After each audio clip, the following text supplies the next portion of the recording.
CageJunkies. This is J.I.O. Hernandez here, and this is our first ever video roundtable. To my left are our participants, Steve Solar, Mario Morales, and UFC veteran Charles the Chainsaw McCarthy. So let's get right into it, guys. One of the things that we've seen this year is there's been a lot of crazy news in the MMA world. So in your opinion, what was the craziest story to come out of MMA this year? Steve?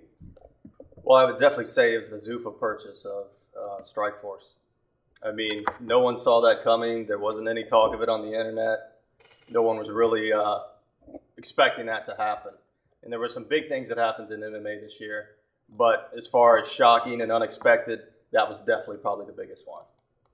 Yeah, and Strikeforce at the time was the second biggest promotion in the world. Absolutely. So it was pretty shocking to see number one buy number two, and in essence, make Bellator the number two, because Strikeforce since that point has really kind of slid down the chain.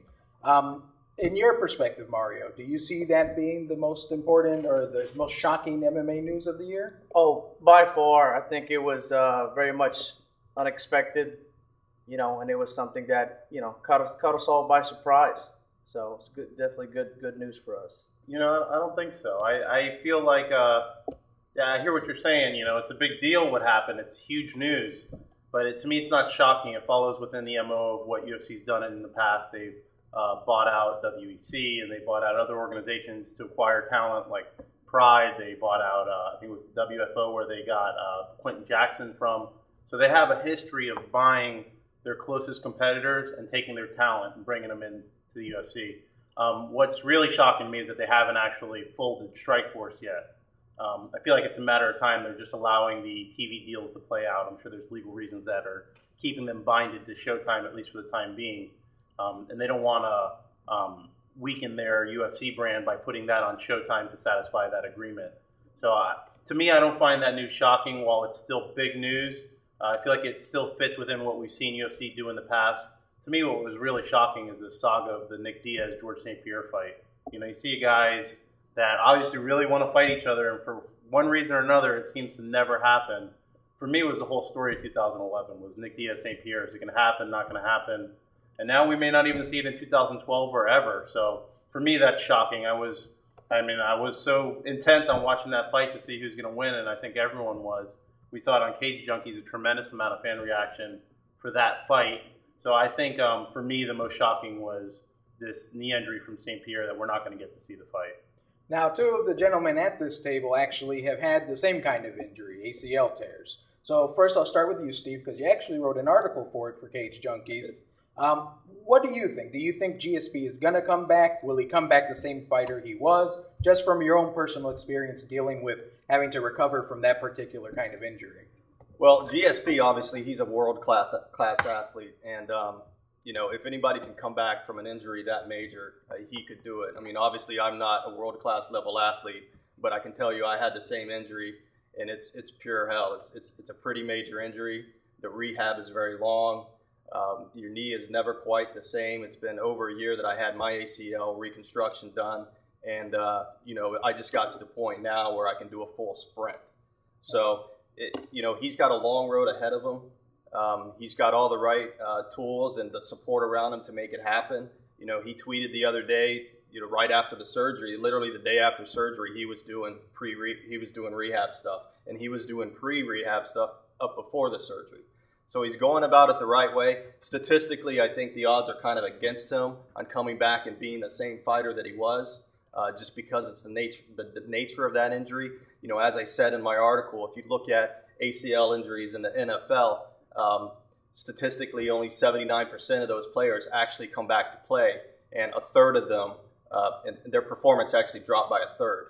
So MMA is obviously a lot different than football. You need a lot of different things and different techniques that they don't use in football, obviously. But it's going to be a tough road for him, and I think he's got the right mindset coming back. But it's just one of those wait and see things. And plus, he hasn't fought since April of 2011. So if you add that time out of the cage to what his recovery time is, it's upwards of 18 months. By the time he could get another fight, he could be out of the game for almost 2 years. and that's a long time to come back from. All right, and now from the perspective of our world-class athlete, Charles, you also had that same injury. You did have to work back from that particular injury to fight again. What was it like for you? What's your perspective on the story? It's different in fighting than most other sports, especially if you look at an athlete like George St. Pierre and his style of fighting. See, different injuries mean different things to different athletes. It really depends on what your real attributes are. And if you look at St. Pierre, he is a wrestling-based fighter with very good striking. But if you take his footwork out of his striking will suffer. He's an in-and-out fighter. He comes in with a long jab, fights from the outside, uses a lot of his karate footwork in conjunction with his boxing. And that all goes away with a bad knee. You know, he's a wrestling-based fighter. That shot is never going to be the same. Never is going to be the same. So, you know, he's not a 20-year-old guy anymore. He's 30 years old. He's probably towards the end of his peak, even without the injury. So, you know, realistically, 2-year layoff. I don't expect you're going to see the same George St. Pierre. When I spent some time with him in the Ultimate Fighter House, he's the hardest working guy. He trains the hardest. He does more than anyone else in the gym. So what Steve is saying, that he was right back into rehab right after the surgery, I don't doubt it for a second. I'm sure he was. He's going to do everything right. And if anyone can recover from it, it'll be GSP. But I don't think you're going to ever see the same George St. Pierre again. This is going to be a big window of opportunity. 2 years is a long time in the fight game. And you're going to see a lot of guys come in to take his spot. And he's going to have to fight his way back in.